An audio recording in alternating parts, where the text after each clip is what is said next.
Big boss വീട്ടിലിപ്പം 2 ഗ്രൂപ്പായി തിരിഞ്ഞിരിക്കുകയാണ്. ഒന്ന് അക്ബറിൻ്റെ group, ഒന്ന് ഷാനവാസിൻ്റെ ഗ്രൂപ്പ്, പിന്നെ ഒരു ഒറ്റയാൾ പോരാട്ടം. ഷാനവാസിൻ്റെ ഗ്രൂപ്പിൽ അഭിഷേക്, ആദില, നൂറ, അനുമോള്, ശൈത്യ, രേണുസുതി. പക്ഷേ ഇവരെല്ലാവരും ഇൻഡിവിജ്വലായിട്ട് ഗെയിം കളിക്കുന്നവരാണ്. പിന്നെ അവരൊരു ഗ്രൂപ്പ് ഉണ്ടാക്കിയത് കൊണ്ട് ഇവരൊരു ഗ്രൂപ്പിൽ ഇങ്ങനെ നിൽക്കുന്നതേ ഉള്ളൂ.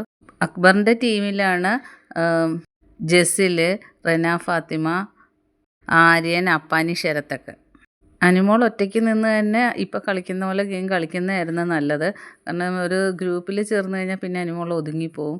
അനുമോൾക്ക് ഒരുപാട് സപ്പോർട്ട് തന്നെ ഒറ്റയ്ക്ക് കളിക്കുന്നതുകൊണ്ടാണ്. പക്ഷേ ഷാനവാസിൻ്റെയൊക്കെ ഉപദേശം കാരണമാണ് അനുമോൾ ഇപ്പോൾ ഗ്രൂപ്പിലായത്.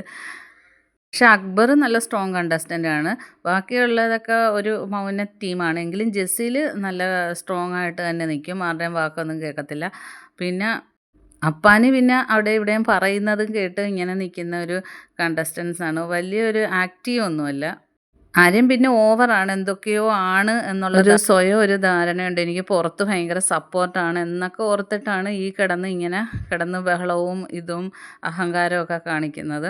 അങ്ങനെ 2 ഗ്രൂപ്പായിട്ട് ഇപ്പോൾ തിരിഞ്ഞിരിക്കുകയാണ്. ബാക്കി അപ്ഡേറ്റുമായിട്ട് വീണ്ടും കാണാം.